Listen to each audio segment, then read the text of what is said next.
State the rules regarding registered office of LLP। Registered office का section याद रखने के लिए अपन ने वर्ड सोचा था टीम।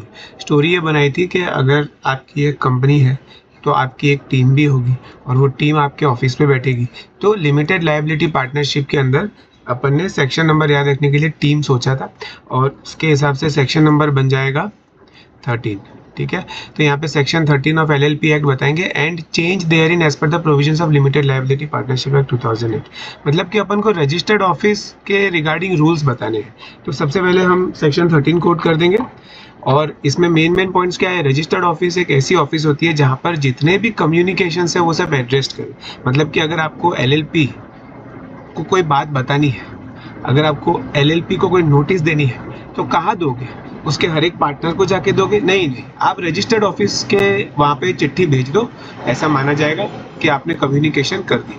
दूसरा पॉइंट, डॉक्यूमेंट्स में भी सब। अगर कोई इंपॉर्टेंट डॉक्यूमेंट आपको ऑफिस में देना है तो कौन सी ऑफिस में दोगे?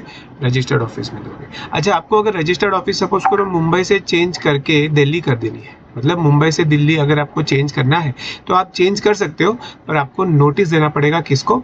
रजिस्ट्रार को। अच्छा, अगर सेक्शन 13 में दी हुई रजिस्टर्ड ऑफिस से रिगार्डिंग कोई भी रूल्स अगर फॉलो नहीं करे गए तो कंपनी को, मतलब LLP को और उसके डेजिग्नेटेड पार्टनर्स को, जो LLP है डेजिग्नेटेड पार्टनर्स नहीं, ऑल पार्टनर्स, LLP को भी और पार्टनर्स को भी पेनल्टी लगेगी ₹500 पर डे। मतलब कि जितने दिन तक वो ऑफेंस, वो गलती कंटिन्यू रही। जैसे फॉर एग्जांपल आपने रजिस्टर्ड ऑफिस चेंज कर दिया पर आपने नोटिस नहीं दिया, तो आपने मान लो रजिस्टर्ड ऑफिस 1 जनवरी 2024 को चेंज किया था और नोटिस देते देते 20 जनवरी हो गई, तो 20 दिन तक ये ऑफेंस कंटिन्यू रहा, तो 20 दिन मल्टीप्लाई बाय 500 रुपीज, इसका मतलब 10,000 रुपीज की आपको पेनल्टी लगेगी।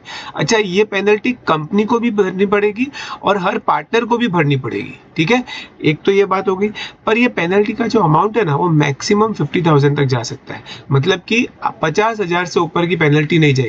जैसे फॉर एग्जांपल यहाँ पे 20 डेज है ना, उसकी जगह पे मान लो 100 डेज तक वो पेनल्टी जाती, तो यहाँ पे 50,000 हो जाता।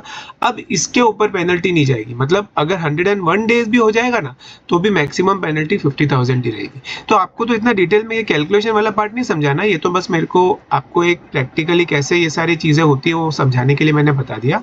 मेन तो अगर एग्जाम में क्वेश्चन अगर ऐसा आए कि LLP के रजिस्टर्ड ऑफिस के रिगार्डिंग रूल्स बताने हैं तो हमको सबसे पहले सेक्शन 13 कोड करना है और ये 4 पॉइंट्स अपन को कोड करने हैं, आपका इजीली आंसर बन जाएगा। ठीक है, इसका स्टैंडर्ड आंसर भी आप लोग देखिएगा, आपको बहुत इजीली समझ में आ जाएगा।